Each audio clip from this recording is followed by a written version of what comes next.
Hello, hello, hello, and welcome to the Blue Oval Podcast. I am Ben Weiss, and joining me, as always, Garrett Tatlin. How's it going, man? Ben, I thought this was supposed to be a light weekend. I thought it was supposed to be a calm weekend of just some passive action, a few good 800-meter performances here or there. But no, that wasn't the case. We saw numerous all-time performances, and I just, I just want to know why. Why does everyone continue to do this to us? They're like, you think you have an easy weekend? Psych.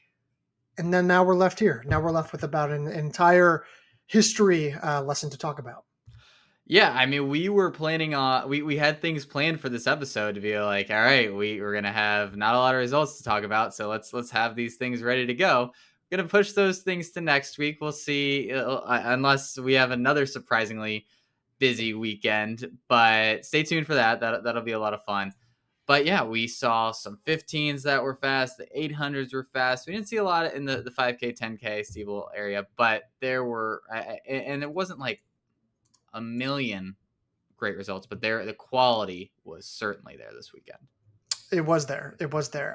What was not there was our rating and reviews, although it looks like we did get one on Spotify. So thank you.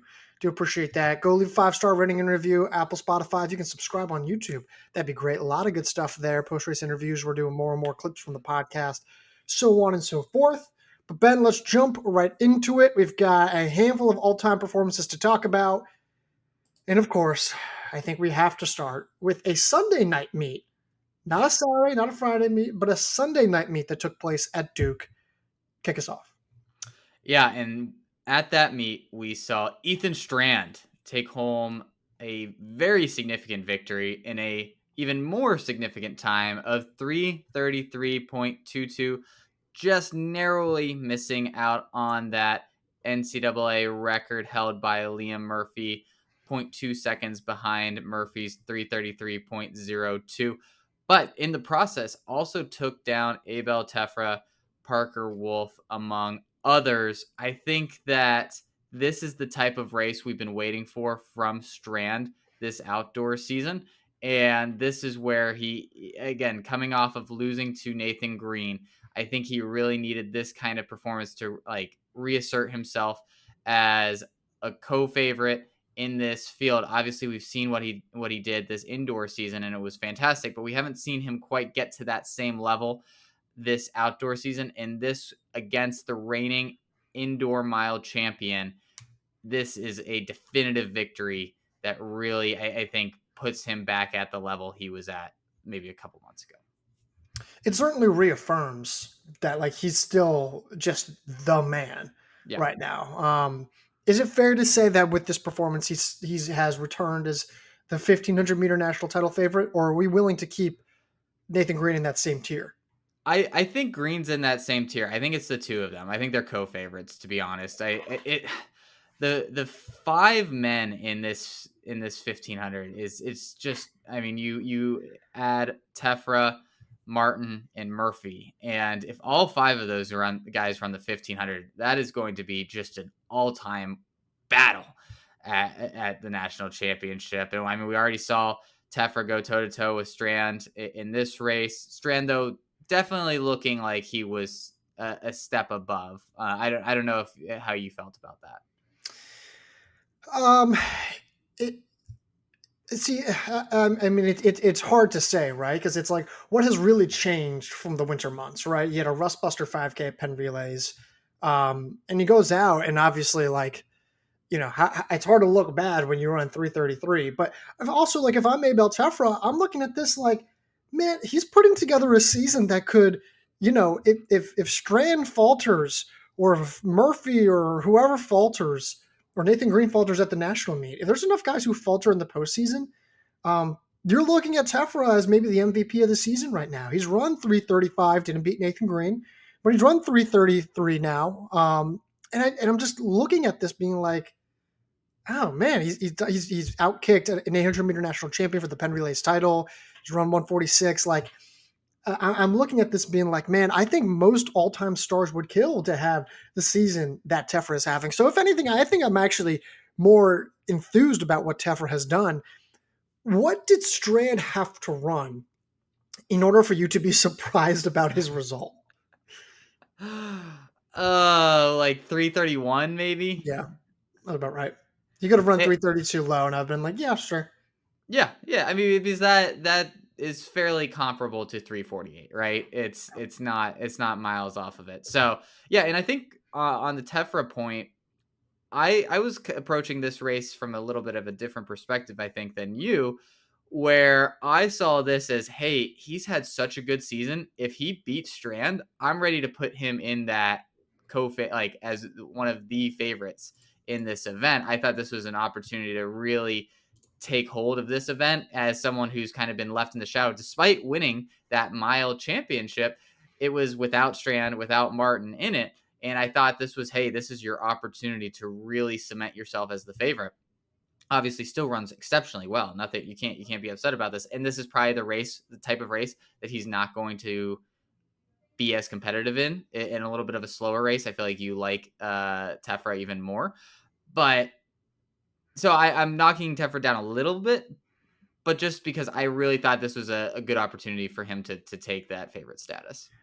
Yeah, I'm not like I get what you're saying, and I don't necessarily disagree, but I'm also like looking at this being like the man's ran Yeah, 333 and lost to a 348 miler. Like it's hard to really penalize someone like Teffra and be like, well, I thought this was his moment when he still runs yeah, 333.8. that's fair. So, and I get but I get what you're saying, right? Like it's he's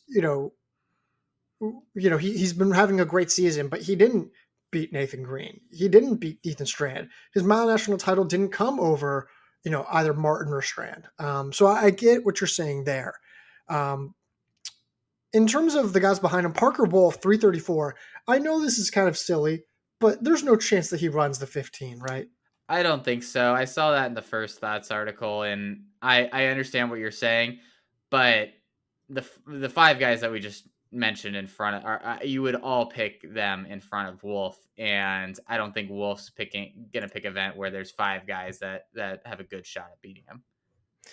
Yeah, and so that's yeah. I don't know.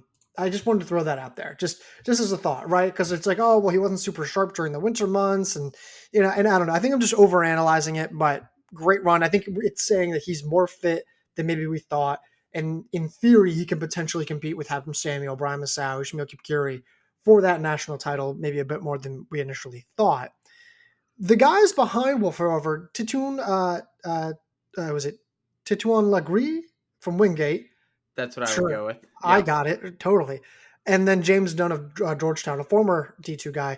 Legree takes down the D2 record solidly by about a second and a half, runs 334, while James Dunn runs 335 after running 338 earlier in the season. I feel like we do have to talk about Legree a little bit here, who has been flat out phenomenal. He is the defending steeplechase D2 champion. He's the defending indoor mile national champion at the D2 level. 334 though is like I was like he can run 336 on a good day. 334 is puts him in a completely different stratosphere. If let's say Legree's not going to be able to have as many national titles as maybe some of the Right. Sidney Getabudes of the world did, or Dylan Powell, or just recent guys that I'm thinking of. But he is going to have potentially up to 3 national titles, and he could potentially break the D2 steeplechase record after already running Mhm. 829, which I think is just a second off of the D2 record. If he breaks the steeplechase record, and if he wins at least one more national title, is that enough for you to at least entertain him in the D2 GOAT conversation? I don't think so, but it depends on your definition of goat status, right? And we have this argument, I think, whenever you're talking about who's the goat in whatever sport or whatever level, it's are you basing it based off the highs that you've had as a runner or as an athlete, or are we talking about the longevity, right? Obviously, from a longevity perspective, he's not there compared to some of the all time greats. But as far as if you're saying the absolute highs, he has a great argument. And I mean, it's you also have to adjust it with the times with the era, right? Like a 334 now is way different than a 334 10 years ago, right? 334 10 years ago would have been the greatest collegiate performance ever. And now it's great, and it'll get him a pro contract, which I think is probably the almost the most significant thing about this race. Is it'll almost certainly get him a nice contract whenever he's done.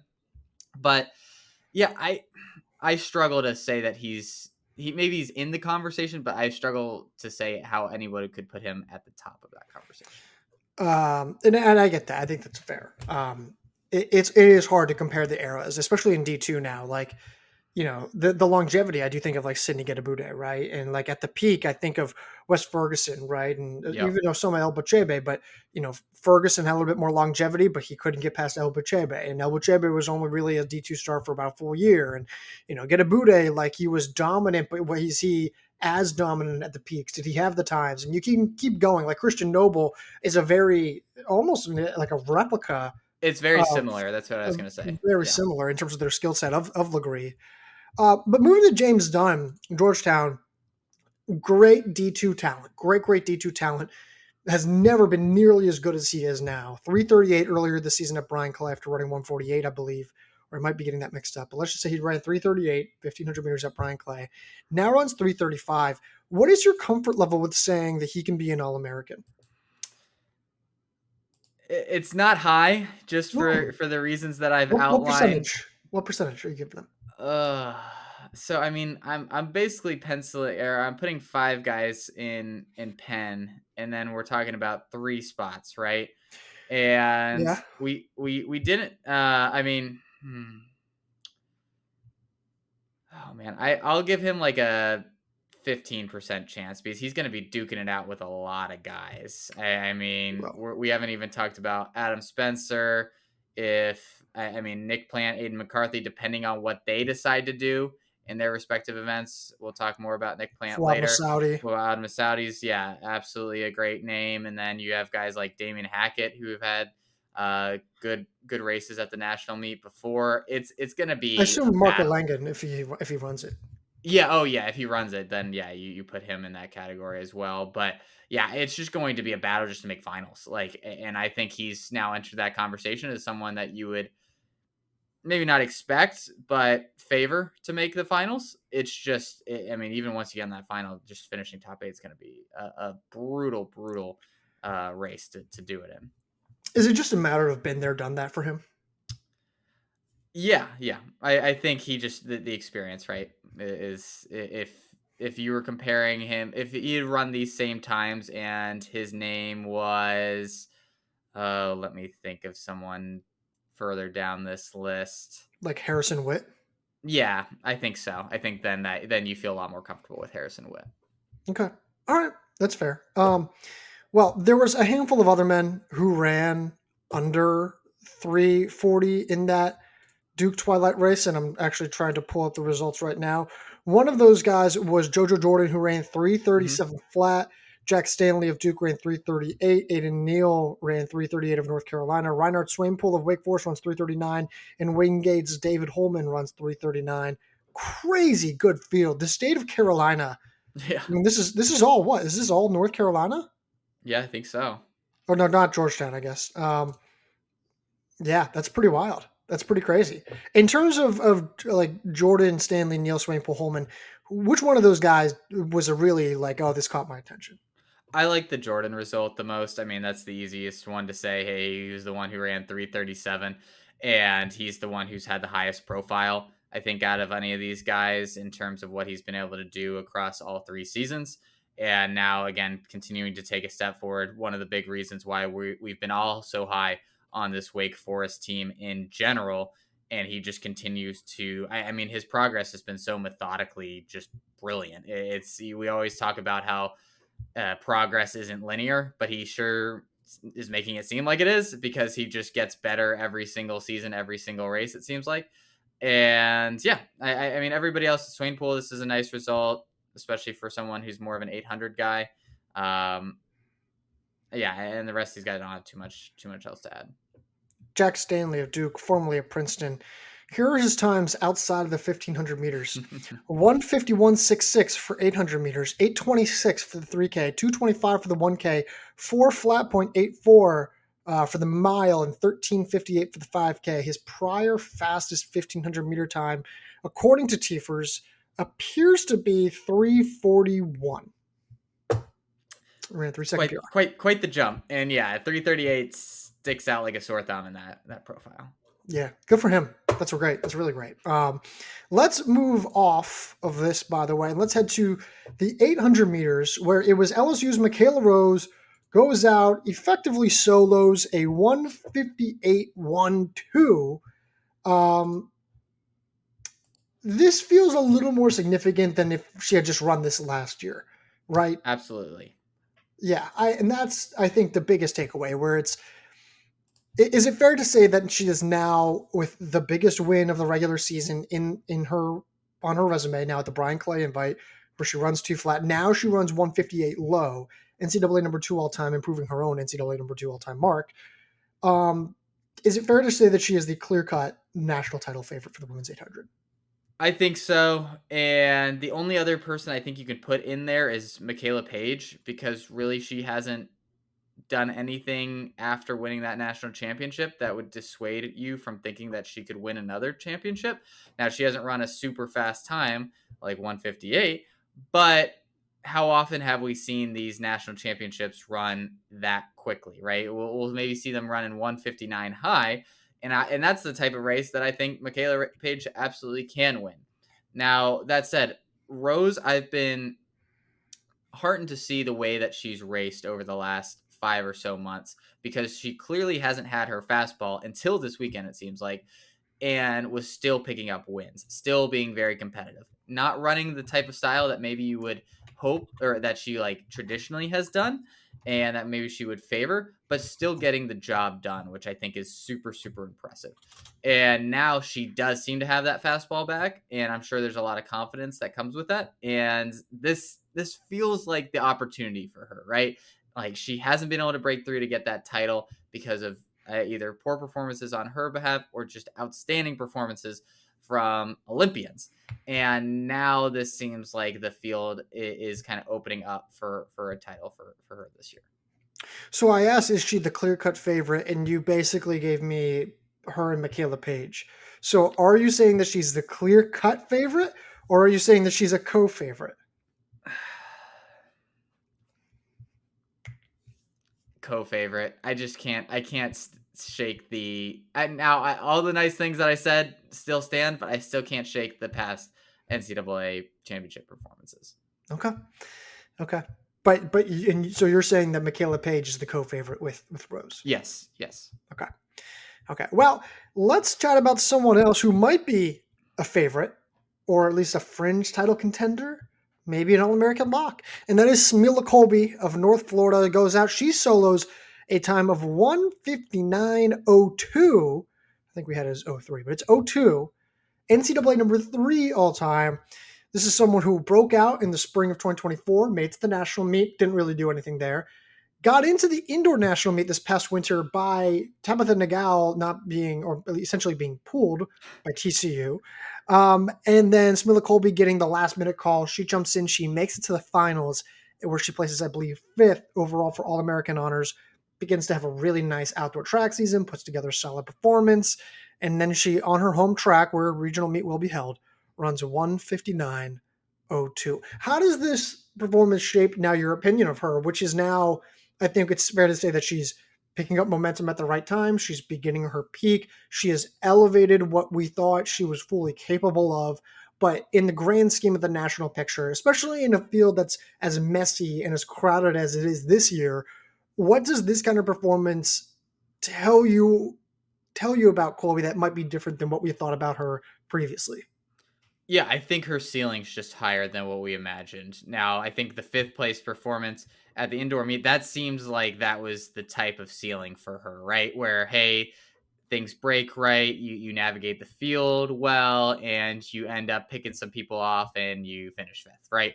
That seems like the type of performance that we were honestly headed to again this year, with it being less of a like just surprise, right? If she finished 5th based off of a lot of the performances we've seen up until this weekend, we would have said, hey, that seems about right. She's been running really, really well. Now, 1:59 though, and almost running 158.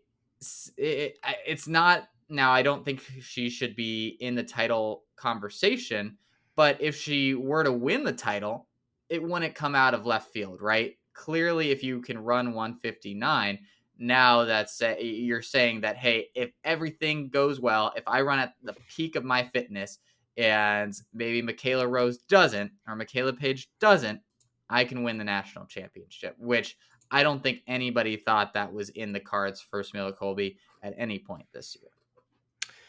Fun fact: Gladys Chepngetich ran 159.68 earlier this season. She is NCAA number 11 all time for the outdoor 800.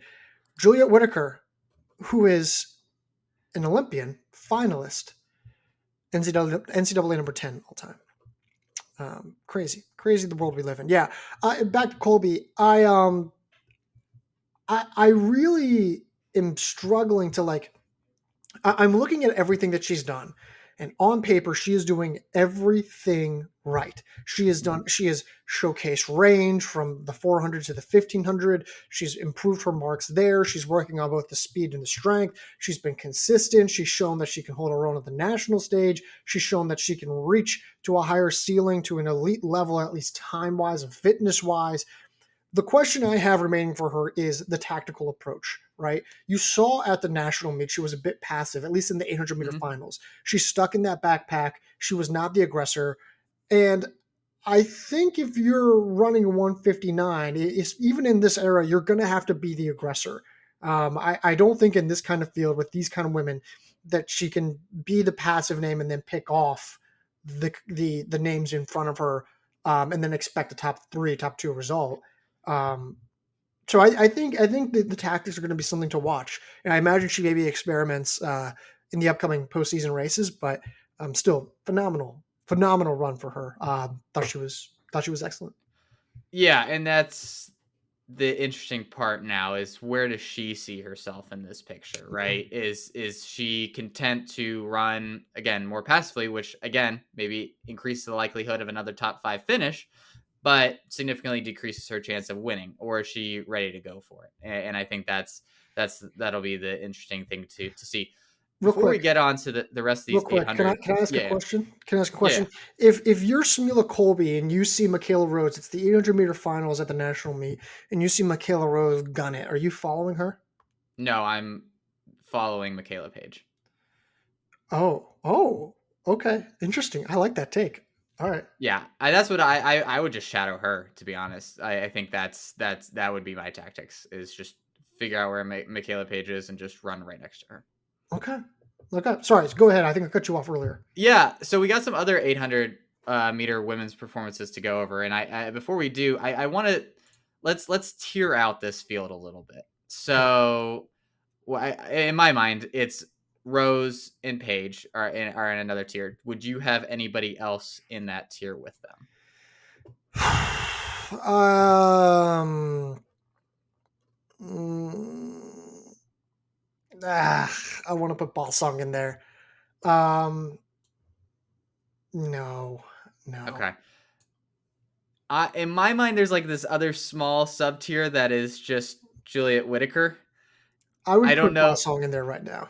Okay, so you would put Bosung and Whitaker in that next group. Would you have anybody else? Because I think there's No, 2 other names that you could potentially do. Okay. no, and I think you're talking about Hunter, Yes.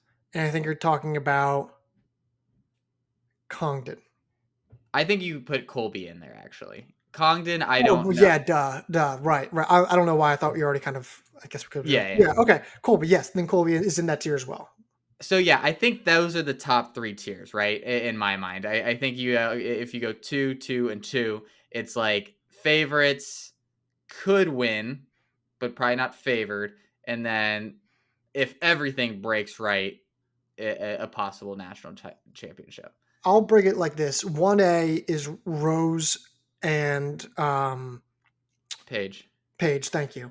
1A is Rose and Page. 1B is Whitaker, Bossong, and Kolbe. And then 1C is I'd put Hunter and Congdon in there. Okay. All right. Yeah. I think that's fairly similar to how I would break it out, which is it's just an interesting field because we've talked about how loaded it has felt, but it seems like the field is thinning out in some ways where it's like the cream is kind of rising to the top, and there's a lot of women who have run two flat and 201, but it does seem like we're headed to a spot where hey, we can probably name our All American favorites pretty easily at this point. I would also put Roisin Willis in 1C.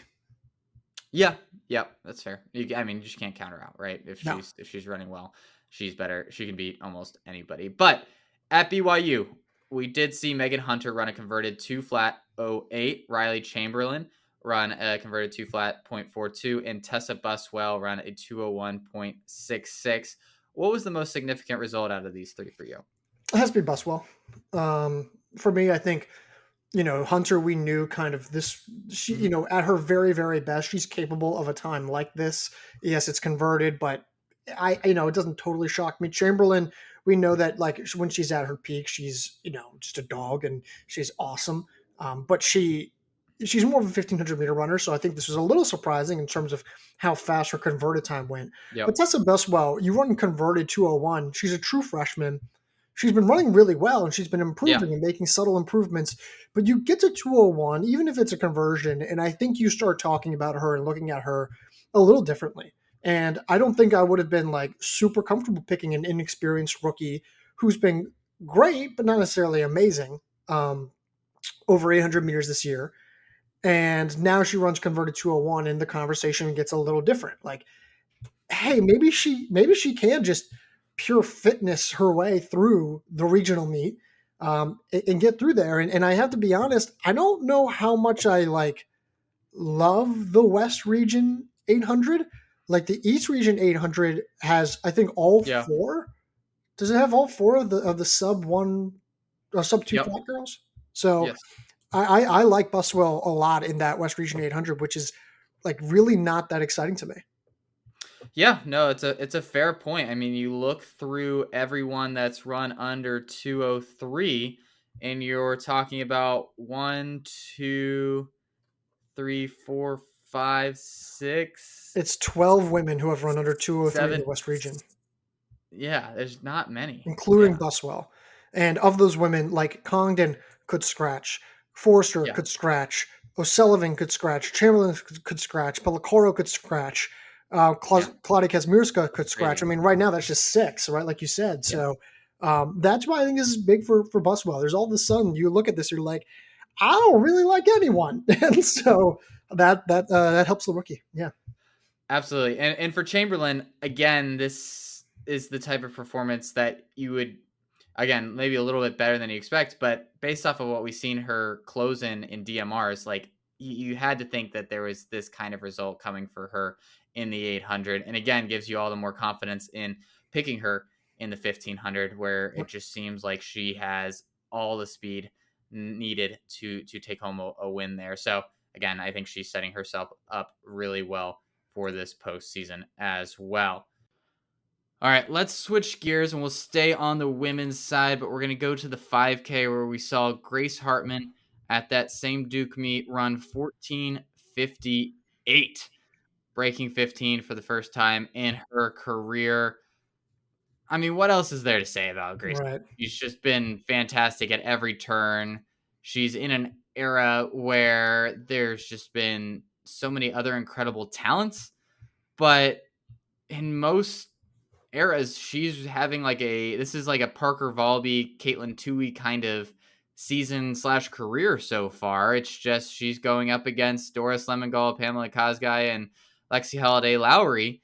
And it's hard to give her much oxygen at the top of these like title conversations because of those three. Who do you think she's closer to? The Kosgei, Lemongol, Halliday, Lowry tier, or is she closer to the Alamamway, Scrimger, Kennedy, Noe kind of tier? I think the top tier. I I think think she's so. like a 1.25 rather than like a 1.75 kind of tier. Oh, yeah. I see what you're doing there. I hadn't really think about that. I was like, wow, confidence index? Like, no, okay, yeah, yeah, okay, yeah. I guess that makes sense. Yeah, and I think I feel the same way. And I'd like to talk about this, but I don't really have a whole lot to mention. I'm looking at Teffra's. I don't really know why she's not listed in the on the Teffra's national leaderboard for the Duke Twilight, because the Duke Twilight results are up for. She's in. She's in now. I see her at third in the NT first. Oh, then why? She must have literally just been updated, because one tab I have says she is and the other tab says she's not. Yeah. So All yeah, I right. mean she's 6 seconds back of Koski and Holiday Lowry and 6 seconds ahead of Olamame. So she is pretty squarely in the middle.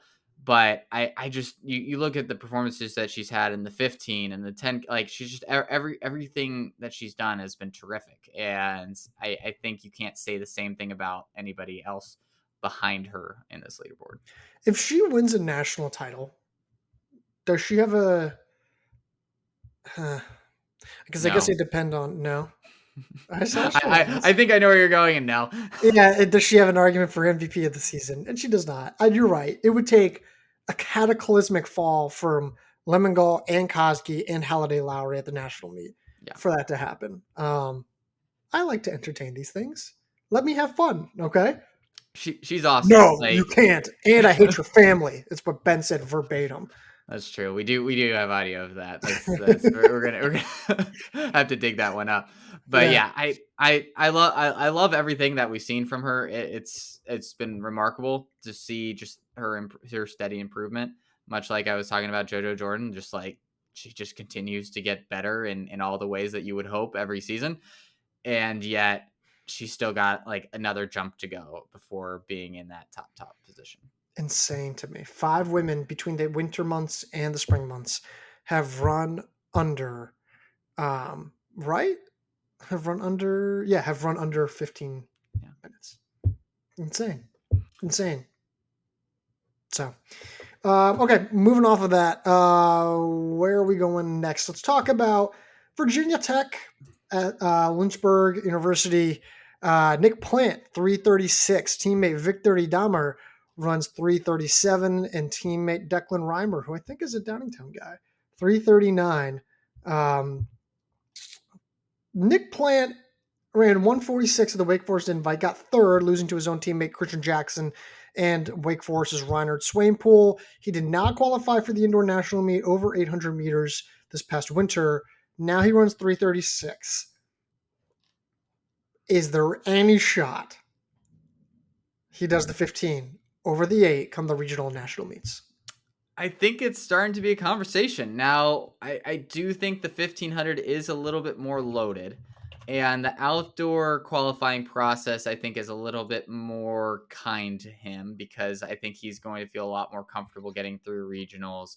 It's not so time related. It's very much, yeah, just tactics based, and that's where he excels. I just I can't help but see all what he's done in the 1500 and the mile over the last couple of years and think that he isn't someone that would be one of the best like championship milers in the country. And this 336 I think backs that up. I again, if you're going for something like where you have the best shot at finishing high, I still think it's probably the 800 for him. It's a little less cluttered at the top. But if you're looking for what is potentially his best event, I think you can make an argument for the mile or 1500 at this point. Yeah, I do. I think it is the classic, like, best chance at a title versus best chance at being an All American, which you Sure. think are synonymous, but are not always the case, at least not in our little own fantasy worlds. But it's, I still think it should be the 8, partially because, yes, like, he's that's just where he's more experienced Mhm. at. I think he's better tactically than he is just outright fitness wise in the 800 meters, which again, in theory, favors him for the regional and national rounds.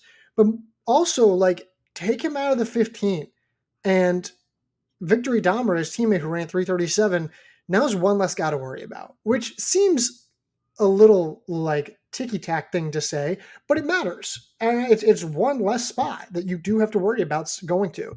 And I think it ultimately spreads the wealth. And who knows? Let's say Declan Reimer has a breakout postseason. He's just all of a sudden awesome beyond his 339. Like maybe he's able to sneak in there somehow. There's always one or two guys who do it. So I think he should still do the 8, not just for fitness wise and All American reasons, but for the sake of his teammates as well. Yeah, I think I don't think there's a right answer here. He's someone that feels like it's right on the line. Where if we're doing scratch reactions, I don't think I'm going to be up in arms in whatever decision he decides to go in. Right? I think he's proven his abilities in both, and I think it ultimately will probably come down to his comfort level, right? And I think that's probably what it should be. I think a lot of times you'll see athletes try to get cute with it. Like I think the one that comes to mind is the Nathan Green in the 800 in the indoor championships a couple of years ago, and that did not go well. Like it should have, like based off of the performance list, but it did not. Exactly. And I think at the end of the day, go with what you're most comfortable with especially when it's this tight of a decision. Yeah. Yeah, and I do think we've seen athletes try those off events, and it really just comes back to hurt them more times than not. Yeah, Like I remember Lindsey Butler, Virginia Tech, moving up to the sure. mile, and that just it went to the indoor national meet, and it did not go well. And we've just seen it happen before, so I'm with you in the 800-meter department, and I'm always the guy who's kind of like I can just hear myself. I can hear Bill Simmons' voice in my head being like, hold on, Ryan, let's just think of this out, all right? Like, what if, and then Ryan Russillo going like, Bill, that's the dumbest thing I've ever heard. We're like, you're Ryan Russillo, and this the logical one. But nonetheless, more 1500-meter performances. Harrison Witt of Princeton runs 337. Carter Cutting runs 359 on his home track at altitude. He becomes the 5th man ever to run under 4 minutes on Utah soil. Who are you higher on right now? And then B, who do you think has the best chance for an All-American honor over 1500 meters? I think it's Harrison Witt to both of those questions, just because this has been a culmination of a couple months worth of performances. And I think the way you saw Witt run that national championship, like he believes he's one of the best Yeah. milers, 1500-meter runners in the country. And I think he has the confidence and the self belief to put himself in those positions. Now, that might not ultimately backfire because he might end up fading a little bit in a way that, hey, if Cutting is a little bit more passive, he could end up benefiting from it. But I just really like where Witt's at. I love this performance for Cutting as a like, hey, this is establishing himself at this level. He had run 339 at Brian Clay. He had put down some solid performances during the indoor season, but nothing that would reflect a 359 mile at altitude. And this is a big step up for him. I think next year is again after these kind of performances. The next year is when I'm really interested in you. You get the Yep. experience of regionals. Maybe he gets the experience at nationals, but he's clearly stepped up another tier. And next year, I think we'll probably see him at the top of these leaderboards and competing against some of the best in the country. 2 notes. Cutting is currently listed at, he's tied for number 6 in the West region. And it doesn't look like a lot of these guys would scratch the 1500. What's percent chance do you give him to get out of the regional meet? Let's see. Looking behind him, he's got on the performance list, he's got his teammate Lucas Bonds in there. I'll give him like a 30% chance because I'm not. I think it's a good coaching staff. He'll have his teammate with him. I don't think he's going to look as fresh, like faced as what you would normally look like if for this type of profile. And there's just not a ton of guys like that you do feel super confident in. So that's why you're only putting him into 30? I think that's high. Like normally I would put it lower, honestly. I like him at 45%, Okay, honestly. all right. I don't, I still like would go again. The inexperience concerns me, but Yeah, he's a sophomore, not a freshman. Like he's trending in a good direction. He's gone from 340 to 339, is it? To now 337 conversion, yep. right? He's run quick times before. And I don't, like you said, love a lot of the guys. Like you could get to 12 and I could feel pretty good about 12, but you get past like 14, 15, and I don't like Yeah. love a lot of these names, and I also don't think a lot of these guys will run it. So something to just consider there. But the other thing that I wanted to ask you about, or wanted to mention, I should say, is that in our first thoughts article, I put a poll in there: who is more Mm. likely to be an All-American over 1,500 meters this spring, Witt, cutting, or is it about the same? Witt was the favorite, or was voted more so than cutting. What percentage of the vote do you think Harrison Witt has? Oh, I've already seen it. You already seen it? I voted for it, so I was part of the 71% Okay, that went with Witt. I was gonna say, yeah, 71%, and then cutting 14, about the same 14. So, um, And I that's think it. that feels about right, honestly. Like I think like if you're giving cutting about a 30% chance and Witt about a 70% chance of being an all like compared to each other, I think that feels about right.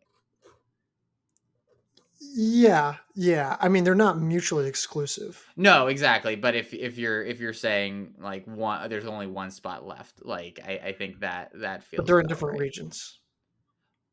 But they're going to be like they can in theory could both be at the national meet together, duking out for that last spot.